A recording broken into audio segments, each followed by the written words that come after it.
Welcome. Good evening and welcome to City of Pasco Council meeting. The council thanks you for being part of the city government.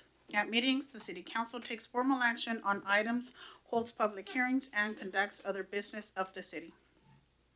Agenda packets are available on the City of Pasco's website at www.pasco-wa.gov/agenda.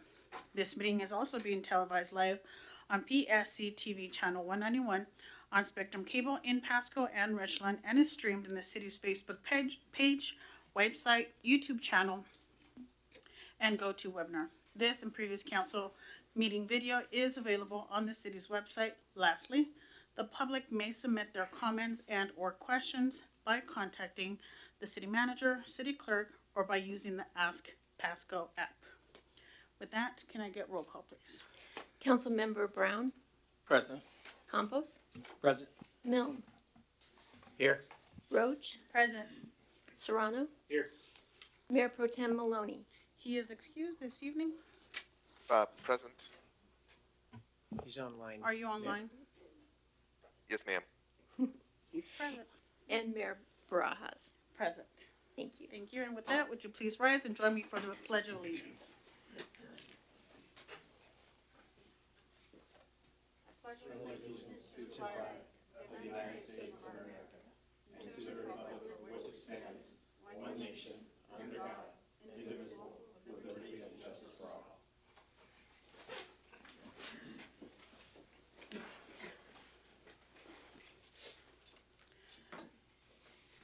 Thank you. And with that, we move on to next item on our agenda, the consent agenda. All items listed under the consent agenda are considered to be routine by City Council and will be enacted by roll call vote as one motion in the form listed below. There will be no separate discussion of these items. If further discussion is desired by council members or the public, the item may be removed from the consent agenda to the regular agenda and considered separately. With that, item A, approval of meeting minutes for December 5, 2022. To approve the minutes of the Pasco City Council regular meeting held on December 5th, 2022. Item B, bills and communications. To approve claims in total amount of $14,622,451.49. Item C, Downtown Pasco Development Authority Board's appointments of Suzanne Ayala, Edison Valerio, and Claudia Tapia. Item D, Parks and Recreation Advisory Board appointments of Stephen Grunberg, Alex Thornton, John Morgan, Mark Middleton, and Kate Bonderman. Item E, Planning Commission appointment of Dana Crutchfield. To confirm the mayor's appointment of Dana Crutchfield, the position number 6 on the Planning Commission with the term expiring on February 2nd of 2025. And with that, can I get a motion? Mayor, I move to approve the consent agenda as read. There's a motion. Can I get a second? I'll second that. Seconded by Councilmember Serrano. And can I get a roll call vote on that? Councilmember Serrano, Yes. Campos, Yes. Brown, Yes. Milne, Yes. Roach, Yes. Maloney, Yes. and Barajas. Yes, and it passes unanimously. Thank you. With that, we move on to item 5 on the agenda, proclamations and acknowledgements, none listed. We move on to item number 6.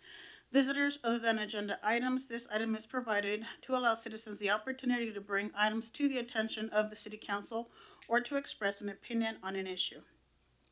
Its purpose is not to provide a venue for debate or the posing of questions with the expectation of an immediate response. Some questions require consideration by council over time and after a deliberative process with input from a number of different sources. Some questions are best directed to staff members who have access to specific information. Citizen comments will normally be limited to 3 minutes each by the mayor. Those with lengthy messages are invited to summarize their comments and or submit their written information for consideration by the council outside of formal meeting minutes. And with that, I'd like to invite anyone in the chambers to use your 3 minutes.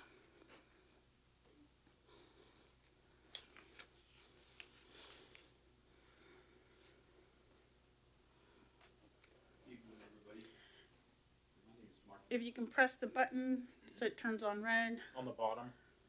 on the base. Thank you. Good evening. My name is Mark McKee. I'm the founder of Clean Sweep Tri-Cities. We're a faith-based local nonprofit. We've been active for about 2 years now. We've been serving the community and the houseless folks on the streets for about 3. We're just actually here tonight to gain your perspective on the matter and to maybe share a little bit of insight into what we believe may not be a cure, but will help. I mean, it's all about the community in our eyes, in our hearts, and it's about the people. So we just want to be able to hear where you're at in this matter and maybe share a little bit of where we're at. We minister with them, not to them or above them, but with them each week, Saturdays and Sundays. We are out there meeting where they're at. We believe and we partner with the Union Gospel Mission and all their works. As we seen just recently in the cold front came through, that the Union Gospel Mission was at max capacity. We still served 40 to 50 people on the streets that were out there in the heart of it in the cold temperatures. And my wife and I, we're a nonprofit. We have never received any grants or anything, but we're praying in 2023 that God will open the door to a building, a facility that we can help others. And really by sitting down and talking with them on the streets is first and foremost is an ID. And I see the city of Pasco stepped up and they got an ID program. It's free to people on the streets. And next would be hygiene, a shower, clean clothes, a haircut, and transportation. We don't really at this time right now have the means to do so, but we have the people, and the people are there genuinely, not for profit or anything of the nature. We're just there to genuinely help and love people. Yeah, I guess that's. I mean, it's pretty much where we've come from. So we're turning around and giving back to the community in ways like we serve the community in litter pickups in the area as well. It's kind of a two-edged sword as we're out there, and we work with the homeless in their camps, and when they're abandoned camps, we clean their camps and we pick up the litter after the outreaches. But it's just an opportunity to be out there with the people and have that relationship and build them. They have names, and we've built that relationship and the trust with the folks out there on the streets, and we just know that it's gotten too big right now for the downtown Pasco area. And we're all about community and about loving the people. So if there's any way that you see your heart tells you that Clean Sweep could be of a greater impact or anything, we'd be happy to hear that information. Thank you. All right, you're welcome. Thank you. Anyone else in chambers would like to address council?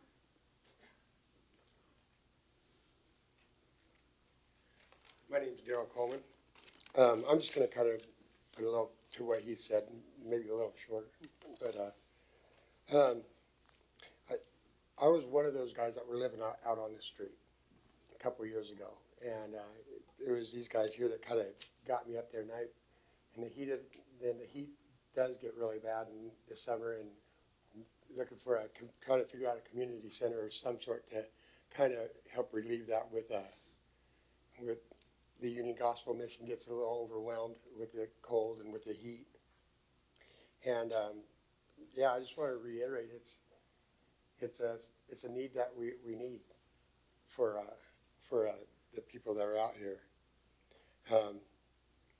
I just really want to just reiterate that, they do have faces and they do have names, and I'm one of those names that were out there. And, it just takes a little bit of help. And any ideas or any suggestions or anything that we can get from you would be greatly appreciated. If you'd like to share your information with our clerk, and someone from our staff can reach out to you. Thank you. And anyone else?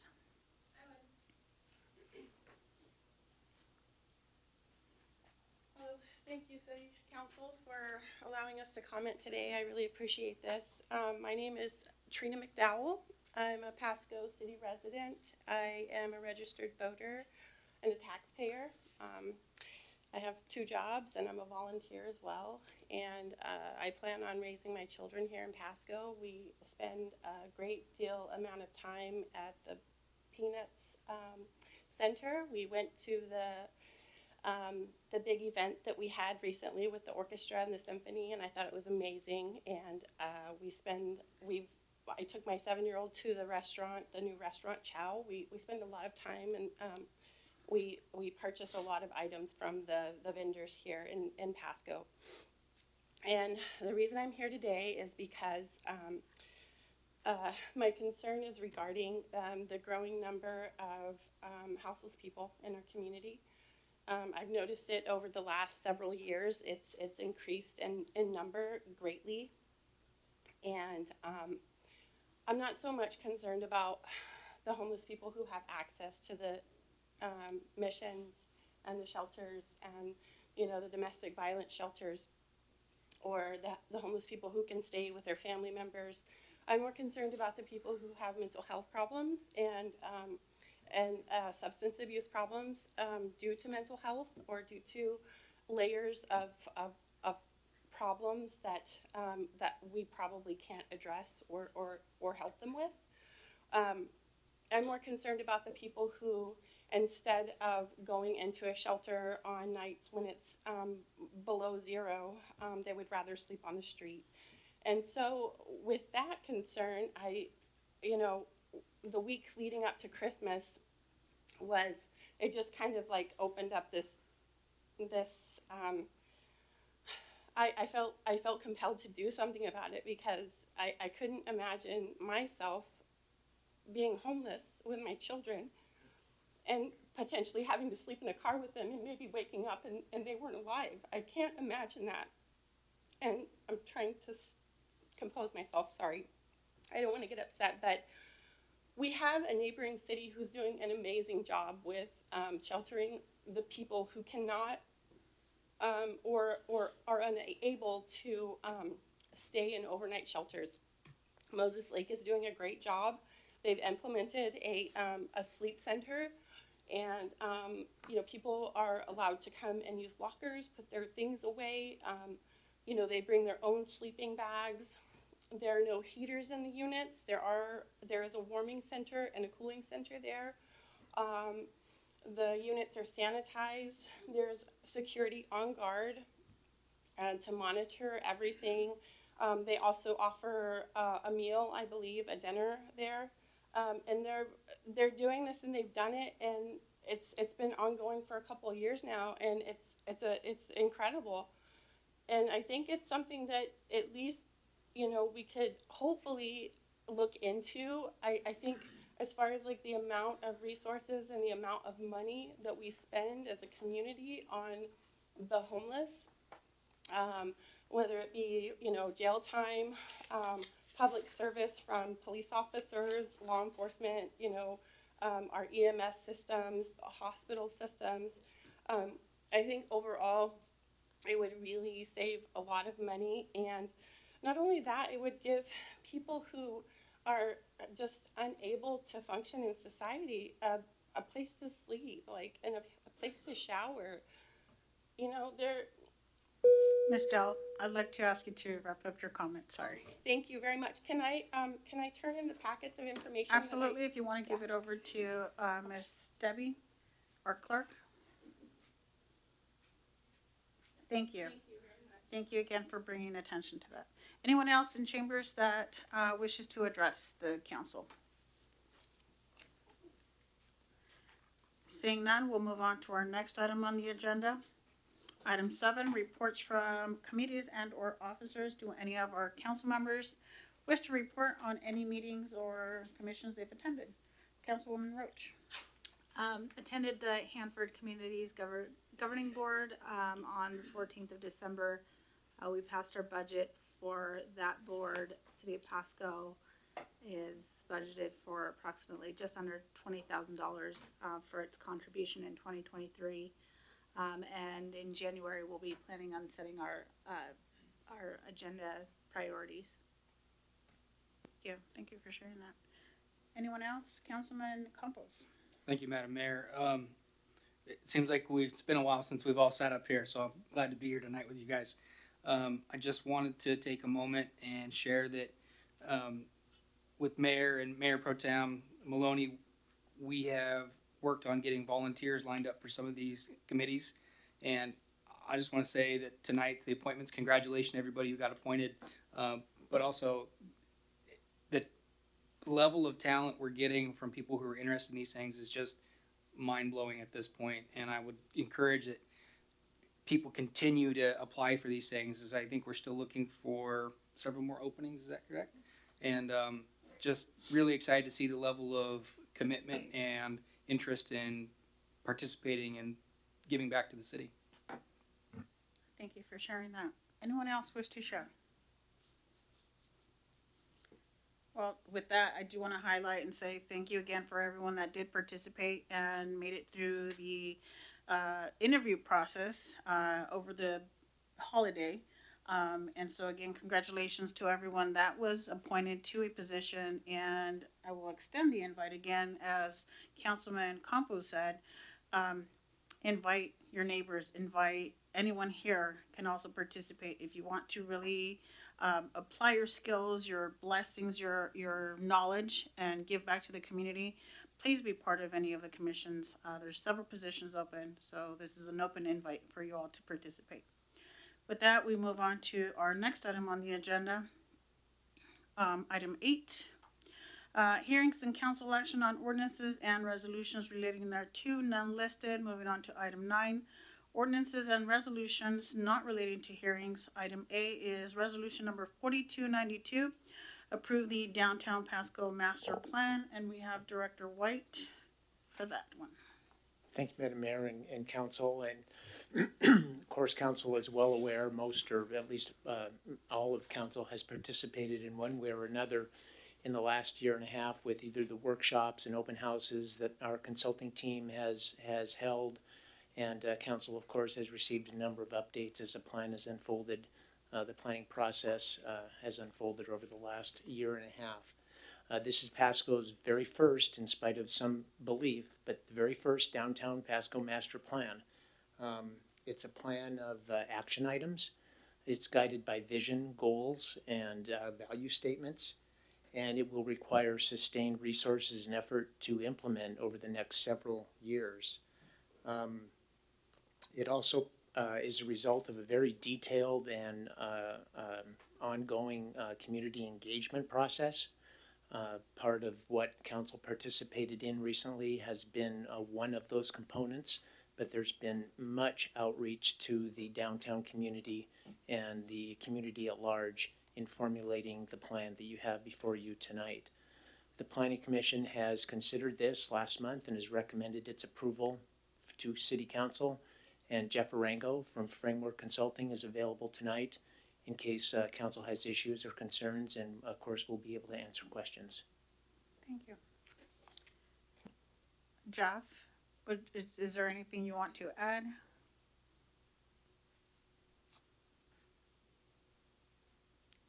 Do we have any questions from council to Jeff or Mr.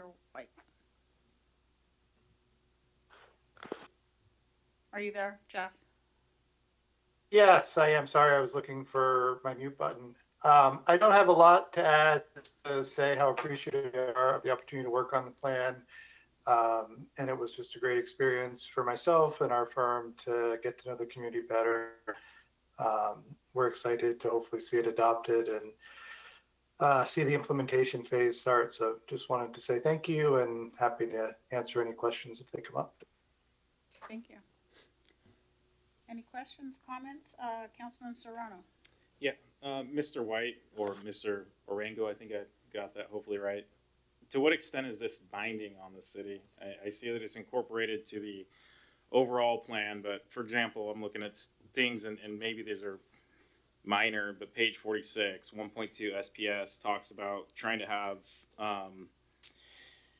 furnishings that are similar or the same where possible. And I understand there's obviously some leeway there. There were a couple of other elements related to street widths where possible. Again, I want to ensure that we're trying to create a cohesive downtown, but I want to ensure also that there's flexibility in what the binding level of this plan is. Well, it is a plan. It's not a set of regulations. So there's certainly room for council input on at least the three items that you mentioned, Councilman Serrano, and more. Most of the near-term implementation measures involve things that will need council approval, particularly the next, I think, 2 years in particular. You'll see a series of code revisions, some districting and boundaries that will have to come back for council approval, consideration and approval. So like most plans, it will require your stamp of approval. Thank you. I greatly appreciate that because, while this is obviously a step in the right direction, I want, both council and the public to know that this is somewhat fluid, right? These are primarily recommendations. This is, again, the ultimate goal of creating a cohesive downtown corridor, which would really benefit the city in many respects, but without being too prescriptive or locked into a single track thought. So I appreciate the non-binding nature, but the beneficial nature of approaching this as one cohesive corridor. So thank you. Any further questions or comments? This is Councilmember Maloney. Go ahead, Councilman, Mayor Pro Tem Maloney. Thank you. So we've seen this a number of times, and oh gosh, I don't even know how many times I've seen some version of this either presented to us publicly or reviewed it on my own.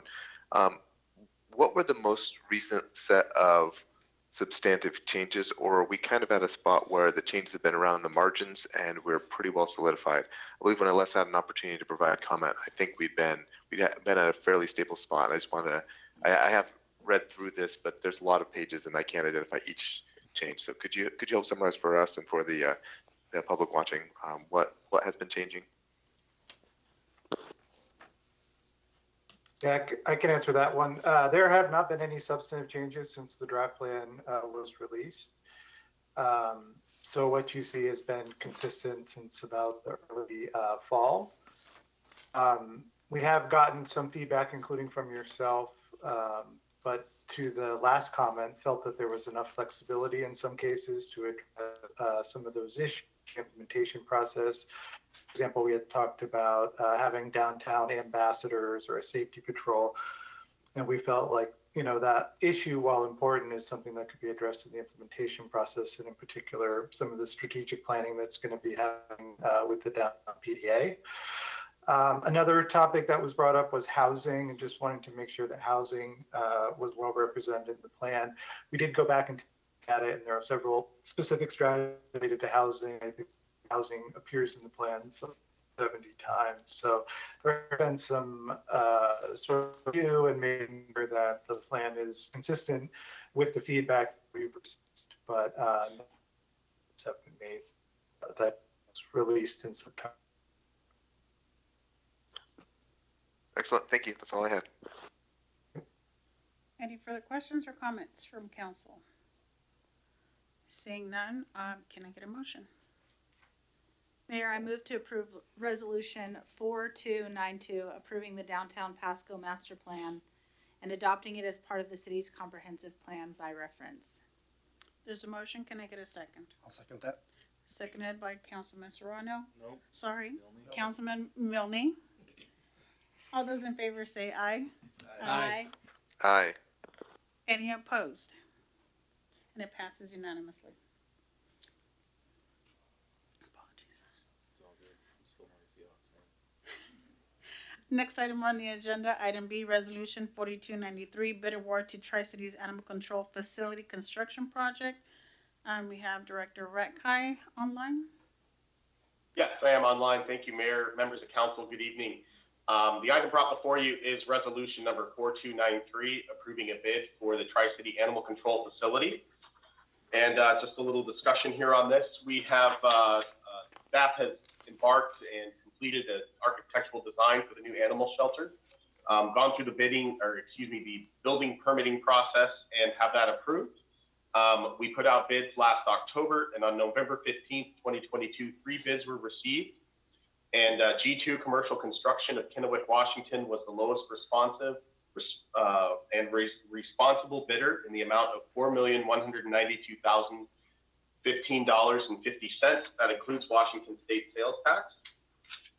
And this also includes alternate number 1, which is the building of the exterior, the wainscoting to dress up the building, and alternate number 2, which is the storefront of the public lobby area, sort of a way to make it more appealing and put more animals on display at the animal shelter. So just a quick recap, the architect's estimate for this project, including the bid alternates 1 and 2, was for just over $4.6 million, including Washington State sales tax. Per our interlocal agreement with the Tri-City Animal Control Authority, which includes the City of Pasco, the City of Kennewick, and the City of Richland, the project cost is to be split equally among the 3 agencies, and the expected city share for each agency, including the City of Pasco, the proposed contract would be approximately $1.54 million based on the low bid amount. So after a thorough review of the bids by the consultant team, our architecture team, and the staff, no irregularities were found, and staff recommends the award of the construction contract to G2 Commercial Construction. And I'll stand for any questions of council at this time. Thank you for that, Director Rackheide. Do we have any questions from council? Comments? Seeing This is Mayor Pro none. Tem Maloney. I do have a question. Mayor Pro Tem Yes. Maloney, go ahead. Yeah, Director Rackheide, once there has been a lot of work done to date already to prepare the site, or do a number of surveys and such. The design as well. Were all those costs going to be shared equally between the 3 participating municipalities, or are we just sharing in the construction cost? Just sharing in the on-site construction costs per the interlocal agreement. The adjacent street and utility costs were to be borne through the water and sewer fund, as well as the real estate excise tax fund by the City of Pasco. And the design of the facility that's been done already, that was also being borne by Pasco? The design was split among the 3 cities per the IL. Yes. Okay, I appreciate that. I see that we're coming in substantially under budget, and I'm not interested in gilding the lily, so to speak, but everything I'm hearing is that our facility is going to be basically at capacity very rapidly, if not the day we open. Given that we're underspent here, is there an opportunity further down the line to increase the size? I know we created it in such a way that it is modular and is expandable. That design allows for that. Is that something that could potentially happen as part of this work here, or are we going to come in under budget here and then work that out later? Well, so far we are under budget, but we have not put shovels in the dirt yet on site. So there are a number of contingencies that we still need to be mindful of. Those could be contingencies with construction. So if something is found in the ground, or there's an irregularity that did not come up in either a cultural resource study or a soils examination, we may have to account for additional work there. There's also design contingencies. If there was something, once you get the contractor there and he's looking at the architectural plan, there's something that needs to be changed or re-engineered in the design. And then of course there's construction contingencies too, should we have bad weather days. So while the shelter is designed to be modular and easily added onto to increase capacity for our growing region, it's too early to tell whether we could do that with being this far under budget at this time, but we're still preparing for contingencies until we get some shovels in the dirt and see what the next couple of months hold for the shelter. So we'll be prepared to answer that question probably as we get closer to completion of the facility. All right, thank you, Director Rackheide. Any further questions or comments? Seeing none, Councilwoman Roach, can I get a motion?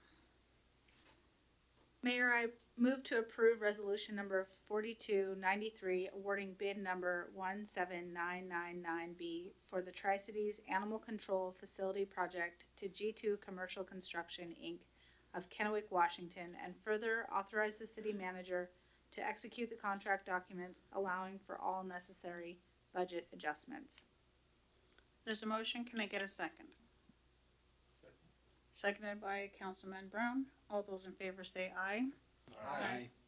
Aye. Any opposed? And it passes unanimously.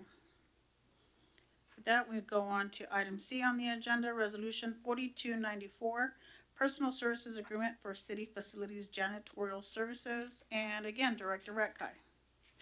Yeah, once again, good evening. Don't want to make a joke, we're cleaning house or anything tonight on some of these agreements, but this is another bid that we put out late in the year where we're looking to approve resolution number 4294, which is a personal services agreement with American Building Maintenance, or ABM, for the city facility janitorial services. So as you can see, we last bid this in 2008 and also awarded it to ABM at that time. Since then, some of the priorities for our facilities and just the very nature and amount of our facilities have changed. So as the contract expired, we went out to rebid. We offered tours of all of our facilities to janitorial companies throughout the region on November 21st. And 4 janitorial companies did go on a tour with us, and we received 5 RFPs on November 29th. And the highest ranking company from our RFPs was once again American Building Maintenance, or ABM. So we bring forth this 5-year agreement for facilities maintenance for city facilities. Cost of this is going to come out to just over $20,000 per month, and we bring that forth to the City Council for consideration. I'll take any questions. Thank you. Any questions? Any questions? Councilwoman Roach. Director Ratkai, I was just taking a look at the facilities added since 2018. Noticed that there were 10 additional facilities. From the original contract with ABM, how was that, how was that contract amended to add those 10 additional facilities since 2018? Those were just small amendments through the year, through the terms of the contract, just to add the buildings to it. Some of this were added since 2008, before my time, so I can't speak to whether the contract amendments went to council or not. So I could definitely dig into the history there to see. We would just negotiate with the contractor and just add facilities to what we needed to do. Same would be if we needed to decrease the frequency of the cleaning of a facility or add to a frequency as well. But I can certainly look at how those were added through the previous contract. I was just curious because from 2008 to the 2018 additions, that's we doubled in facilities that needed maintenance in this way, or janitorial services. So I was wondering if that was consistent in the cost as well. Is that what you're seeing in the contract increase? Is that it is double what we were paying originally? I don't have the numbers in front of me, so I can certainly get that for you. Okay, I would appreciate that. Thanks. Any further questions or comments? Mayor Pro Tem Maloney, any questions? Not on this item. Thank you. Thank you. No further questions. Councilwoman Roach, can I get a motion? I move to approve resolution number 4294, approving a personal services agreement with American Building Maintenance of Washington State for City of Pasco facilities, janitorial services, and further authorize the city manager to execute the agreement. There's a motion. Can I get a second? I'll second that. Seconded by Councilman Serrano. All those in favor, say aye. Aye. Aye. Any opposed? And it passes unanimously. And we move on to item D, resolution number 4295, amendment number 1 to the irrigation well capacity upgrades professional services agreement with GSI. And we have Director Worley. Thank you, Madam Mayor, members of council. This evening we have an item to do an amendment to a professional service agreement with GSI. You may recall that previously staff has come to council for well rehab work that was bid out, and we have some need to increase the capacity of some of our irrigation wells. We hired GSI as the consultant to do the design work and put the bid package together for that.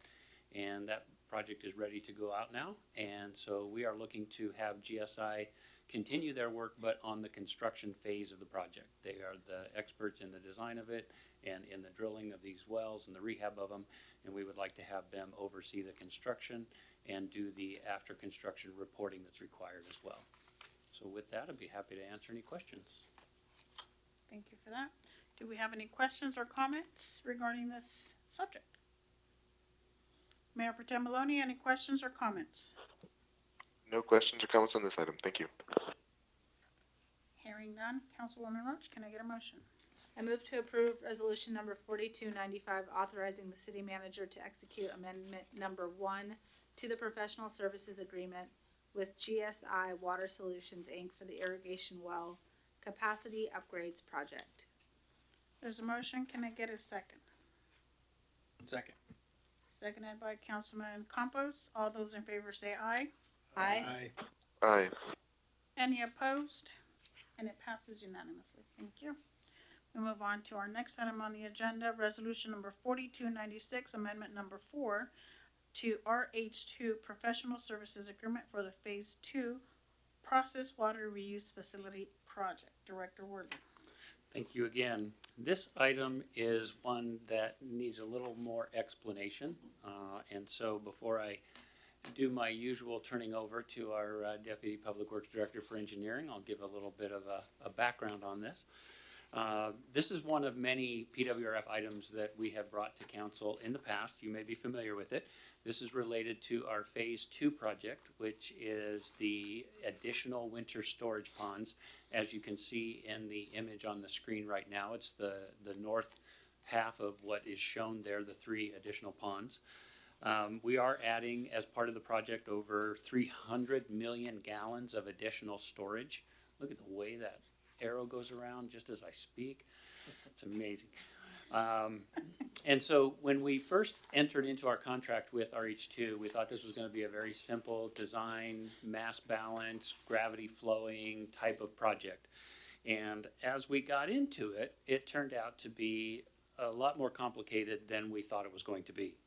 And that is due to several factors.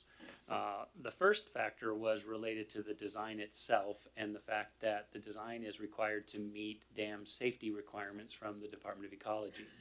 And what we didn't know initially was the maximum height that the berms could be on each of the ponds in order for the pond to stay below a criteria that would have required a lot more work. So in order to stay below that, that meant that the ponds are now lower in elevation than what we anticipated. So a lot more work on trying to figure out where that dirt is going to go. So there's a lot more dirt coming out of the ground than what we originally anticipated.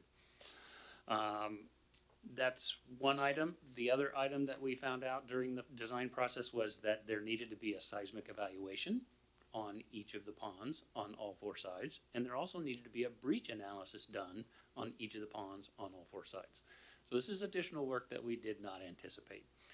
The other thing that added to the complexity of this was many things that occurred through the environmental process. And what I mean by that is that initially we started the project under the state requirement, which is the State Environmental Policy Act, or SEPA. We then got into needing to buy the property on the north, which is the USBR, which is the federal government. And so that kicked us into another environmental process called the National Environmental Policy Act. That's NEPA. So we have SEPA and NEPA. And as we got through that, we tried to speed up the process and go to what's called a DCE, or a determination of categorical exclusion. But we then ended up getting some funding for this project through the State Department of Ecology, which ended up being federal funds to begin with, which then required us to go through the State Environmental Review Program, SERP. So with all of that, the environmental process was quite a bit more extensive than what we originally proposed because of the changes that we made and grant funding that we received. The third item that added to the complexity of it is, you can see the south half of that site is, and on the left is the Phase 3 project. And that's the one that council has seen before with the low rate anaerobic digesters and the nitrogen removal and all that. And so with that design going and the phase 2 design going, there was a lot more coordination now needed between the two to make sure we're not doing things that have to be undone when the phase 3 project comes along. And so that coordination, along with additional coordination with our operations staff to make sure that we're able to coordinate the use of all the water in all the ponds appropriately, caused additional need and more design work. So now that the easy stuff's covered, I'm going to turn it over to Maria Serra, our Deputy Public Works Director for Engineering. Director Worley, can I get one truckload worth of sand for my kids? One truckload of sand? Just one. Take one truckload off your hands. Good evening, Mayor and council members. With this background explanation of why the amendment came to be, our request is for approval of an amendment number 4 to this professional services agreement for $1,300,000 and almost $64 million, $64,000. For this professional services agreement, this amendment includes a good amount of construction support services, which we now understand what they look like, and there is a lot of geotechnical work that needs to be happening as we are doing construction to meet the requirements of dam safety and water quality at ecologists' offices. And we would be happy to answer any questions. Thank you for that. Very extensive, a lot of acronyms. Do we have any questions to Director Worley or Deputy Director Serra? Councilmember. Either or. With phase 3, are we anticipating any changes to that? We have on the council's agenda to be back later this month with an agreement that we initially presented to council previously, but we've been working on finalizing that agreement. And so we are scheduled to come back to you later this month with that agreement. Okay. For phase 3, yes. Okay. I'm good. I'll leave it right there. Thank you.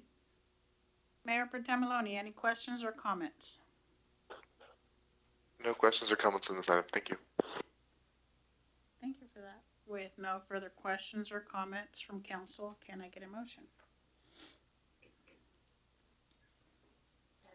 I'm not usually the one who does the motion, so I was just thinking about this, like, man. I appreciate the assist. I move to approve resolution number 4296, authorizing the interim city manager to execute amendment number 4 for the professional services agreement with RH2 Engineering, Inc. for the process water reuse facility pretreatment improvements, phase 2, winter storage capacity. There's a motion. Can I get a second? I'll second that. Either one. Go for it. Seconded by Councilman Serrano. All those in favor say aye. Aye. Hi. Any opposed? And it passes unanimously. Thank you. Moving on to our next item on the agenda, item F, Resolution 4297, Bid Award East UGA Expansion Sewer Local Improvement District Number 152, Phase 3. Director Worley. Thank you again, Madam Mayor. And just so council doesn't think I completely turned a new leaf on this, I'm going to turn this over to Deputy Director Serra without any comment from me. Thank you. Good evening, Mayor and council members. This item relates to a bid award for the third phase of our East UGA sewer LID. It's LID 152. And if you remember, we've come to you prior with 2 bid awards. The first was phase 1, which related to borings under roads and railroads to allow for the construction of gravity sewer and force mains. The second award was gravity sewer along Glade Road and Clark Road. And now phase 3 pertains to a lift station, which is needed to convey the flows from the East UGA expansion area onto the eastern gravity system that is existing in the city and has capacity already for serving. There will be a phase 4 that will be coming forth probably in late February with for the construction of the remainder of the gravity system conveying flow north of Burns Road, east of Road 68 towards this lift station.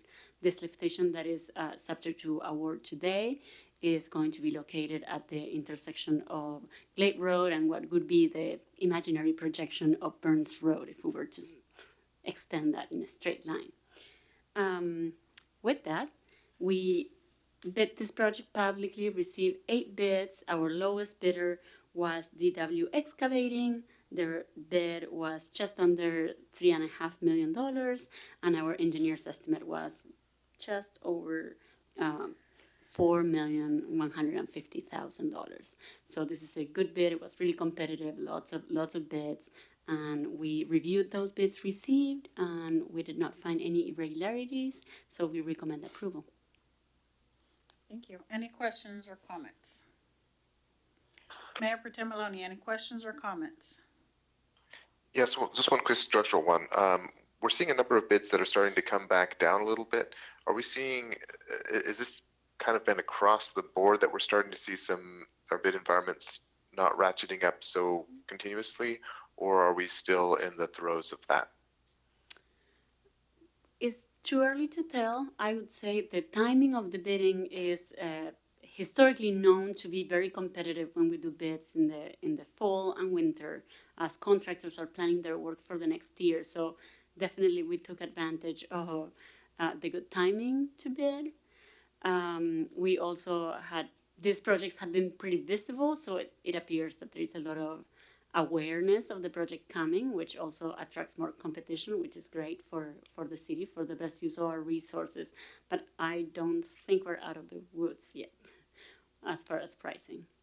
And I would add to that this is not atypical, meaning that typically the bids and the engineer's estimates are cyclical, meaning that we, as engineers, tend to look at prior bids in order to put their engineering estimates together and then try to guess on what the market conditions are.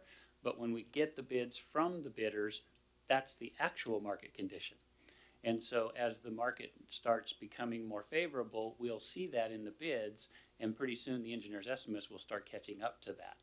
And we get hit when we're still in the low part looking back and the prices go up and we don't know it yet until the bids come in.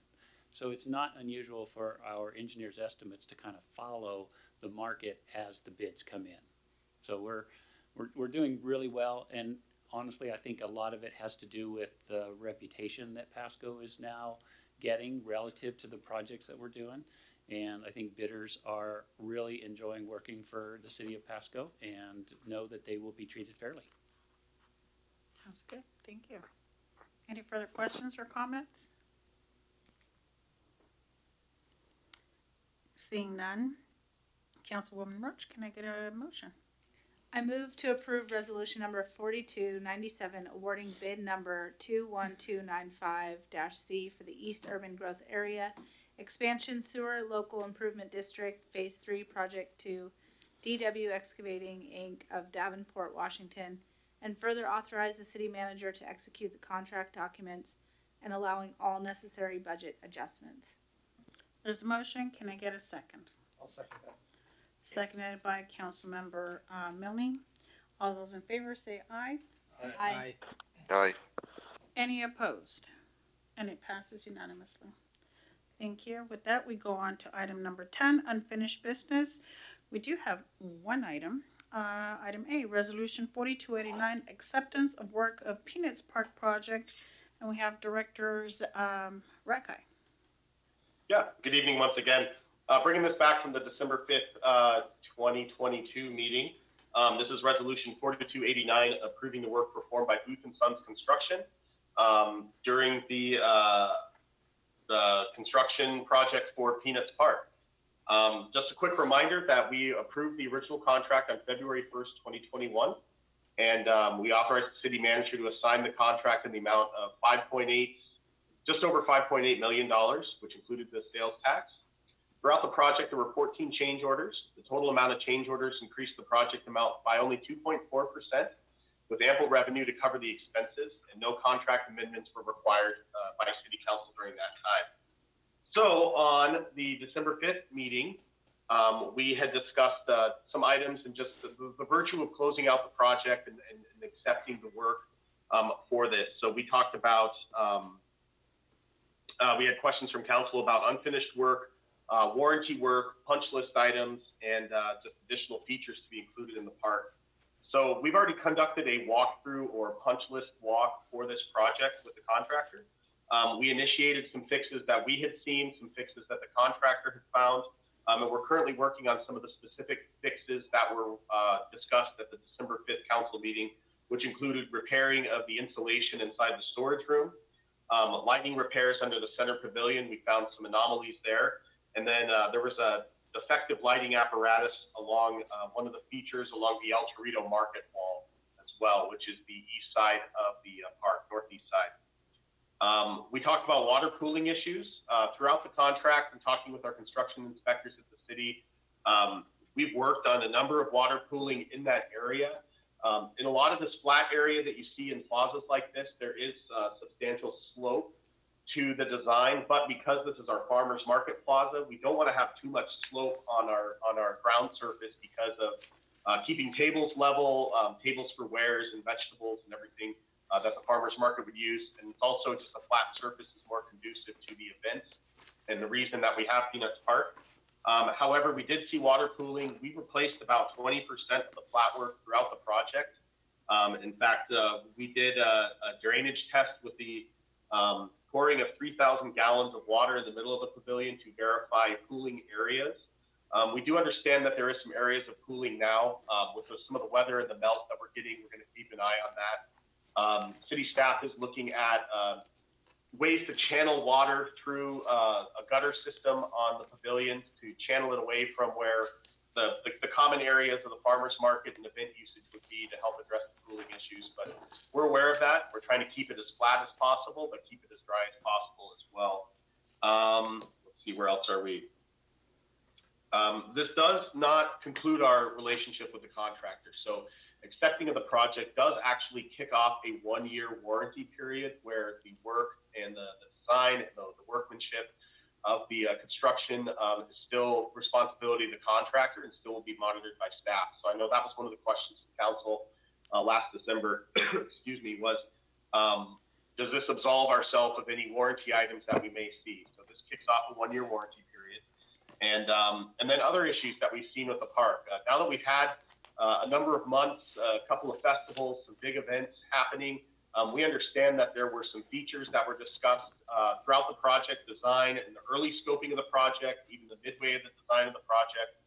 We're also seeing some features for food trucks and other events that might be conducive to just better comprehensive usage of the park. So if some features were left out, it was probably to preserve budget, to keep it under the $6 million mark for the project.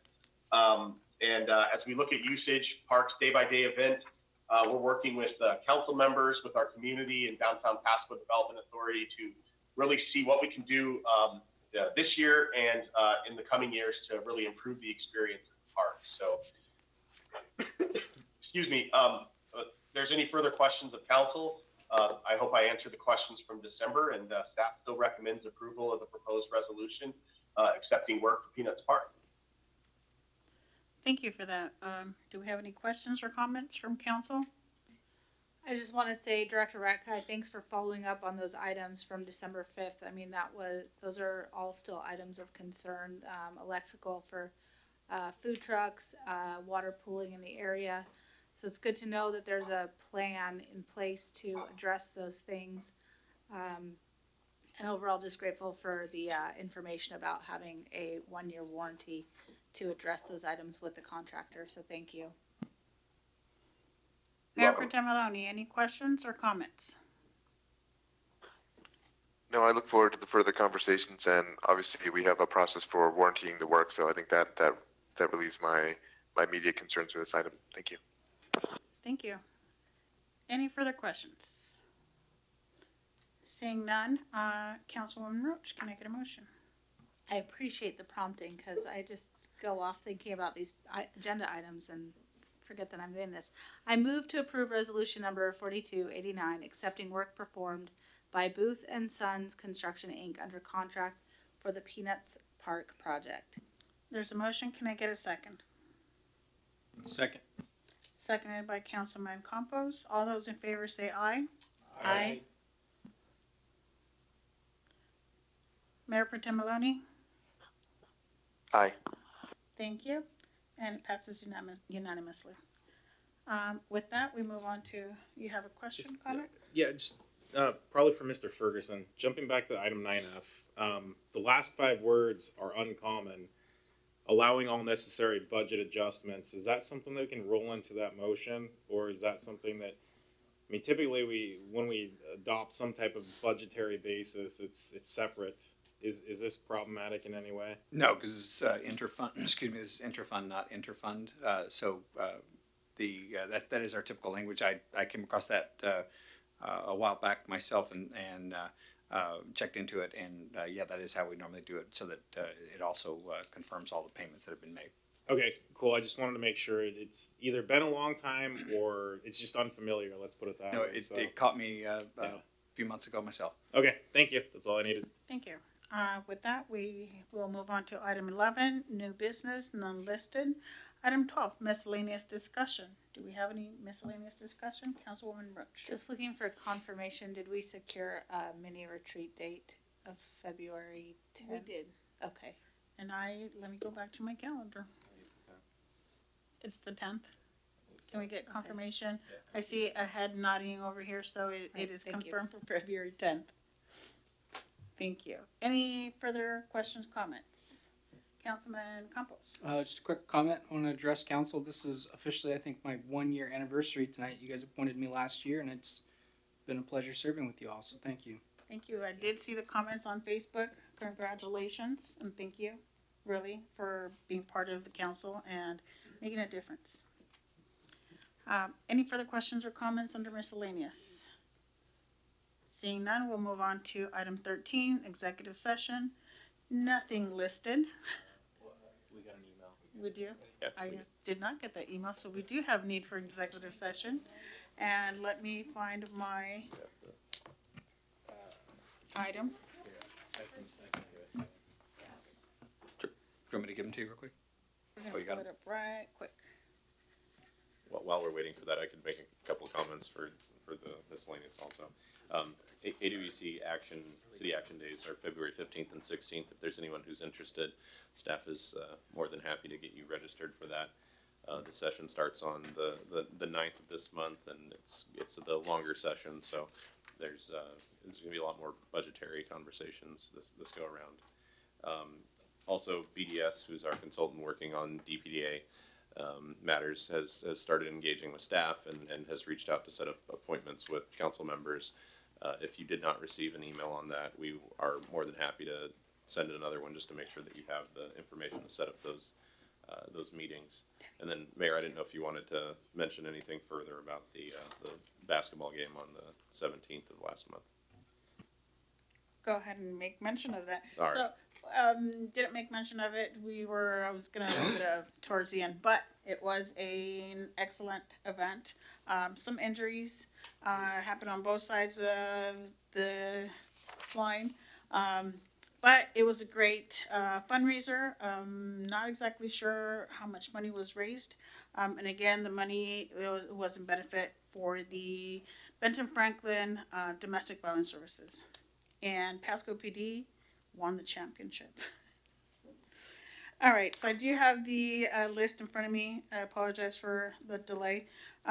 We do have an executive session need for 30 minutes for item F, qualifications of an applicant for public employment per RCW 42.30.110 LG, and discussion, item K, discussion of legal counsel about legal risk of current or proposed action per RCW 42.30.110 LI. And it is 8 o'clock, so we will be returning at 8:30. Thank you.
It is 8:30 and we do need to extend our executive session for another 10 minutes to return at 8:40. Thank you.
It is 8:40, and we do need to extend our executive session for another 10 minutes to return at 8:50. Thank you.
This is how we clear a room?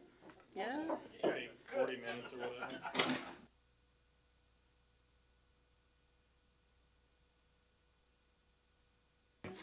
All right, it is 8:51 and we're back from our executive session and this meeting is officially over. Thank you. No music? So was anybody gonna go to Olympia in January as well? Wait, in January?